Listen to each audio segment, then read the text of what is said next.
Los Angeles County beaches are much cleaner now thanks to Coastal Cleanup Day. Valley View's own Christiana Gross has more on the event. Coastal cleanup volunteers came out to more than 60 sites to collect thousands of pounds of trash to help preserve the beaches. Hundreds of people gathered at Santa Monica Pier for the 27th annual Coastal Cleanup Day. Many volunteers lined up early to register for the event. Each group of volunteers were given data cards, trash bags, and latex gloves for the cleanup.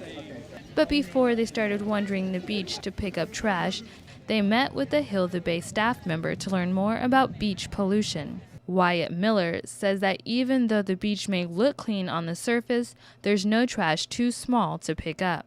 In the mornings, around between 7 and 8, a big combine comes out with, it looks like a grate, it drags a grate, and goes through and picks up all the big stuff. So it looks clean when just looking at it, but it actually, if you just take a closer look, you'll find cigarette butts, styrofoam pieces, just in this small area right now, probably right under my feet, we'll find some. Scuba divers also came out to lend their skills and experience to the cause by participating in the underwater trash pickups. Diver Matt Welpley explains why underwater cleanup is necessary to Coastal Cleanup Day. I think it's very important. We have a lot of volunteers here today, mainly people on the beach, but we have a small group going under the water, and there's a lot of junk thrown off the pier here, so it's not very easily accessible. Divers brought up all sorts of waste from the ocean, including bags, cans, and even a few cell phones. First-time volunteer Edgar Sanchez talks more about what divers found underwater. We found a lot more than we were able to bring up, but we found big pieces of rebar, a purse with wallets and credit cards and such in it. Ladders, my buddy picked up a gas mask here, all kinds of just random stuff down there. When volunteers were done, they emptied their garbage into trash bags that were weighed and tossed into the pile. Last year, Angelinos collected more than 137,000 pounds of trash alone. Hilda Bay coordinator Asma Ahmadi says Coastal Cleanup Day allows volunteers to see how much trash is collected at the beach. You immediately see the impact of one day of service, of coming out there and volunteering for one day, and how, just picking up trash and doing a little bit can help clean up one site. 80% of all trash found on the beaches come from inland communities. It's washed through storm drains almost every time it rains. It's a long trip, bringing plastic bags, cans, and old batteries, you name it, all the way to the sea. Back to you.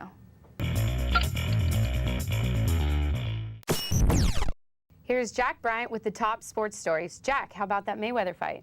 It was quite a fight. In fact, the Floyd Mayweather Jr. Victor Ortiz fight was the biggest event of the week. Ortiz hung with Mayweather until the 4th round when Mayweather hit Ortiz with a left hook and put him on the mat with a right cross. The bout crowned Mayweather Jr. as the new WBC World Welterweight Champion.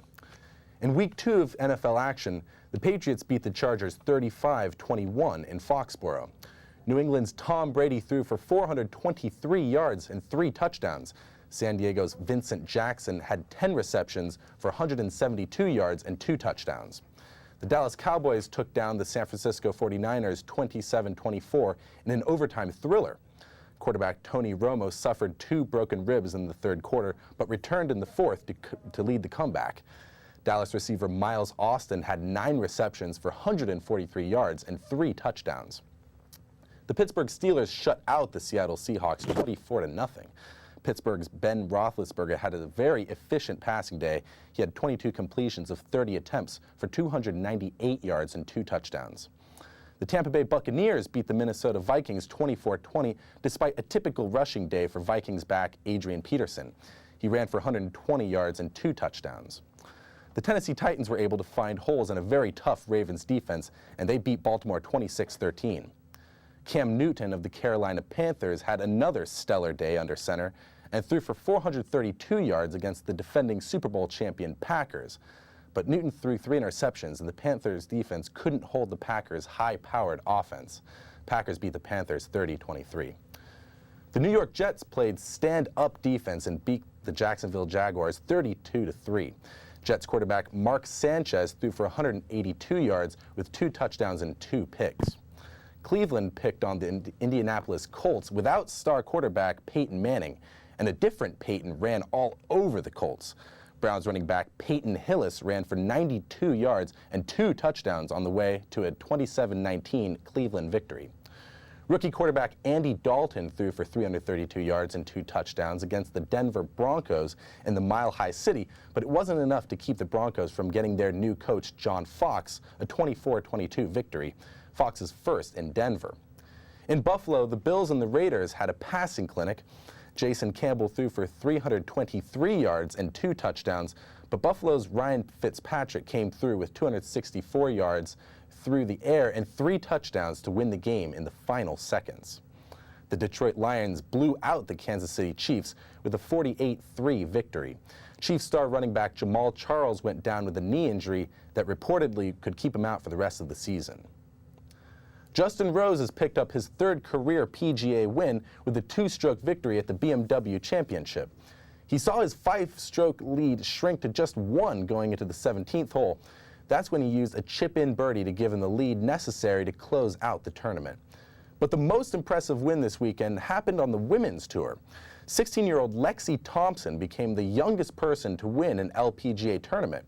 She finished the Navistar LPGA Classic at 17 under to win by 5 strokes.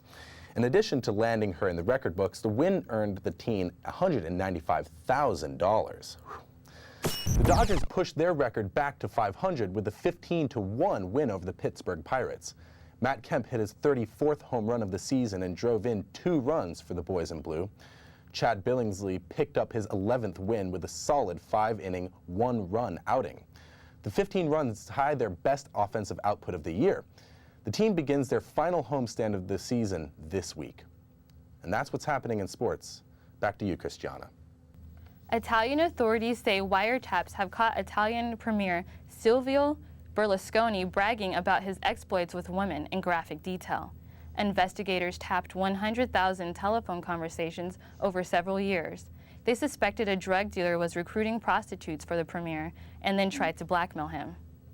The 74-year-old Italian leader is also on trial in 3 other cases. Stay tuned to find out the big winners from the Emmys, and we'll learn how the popular video service Netflix is changing.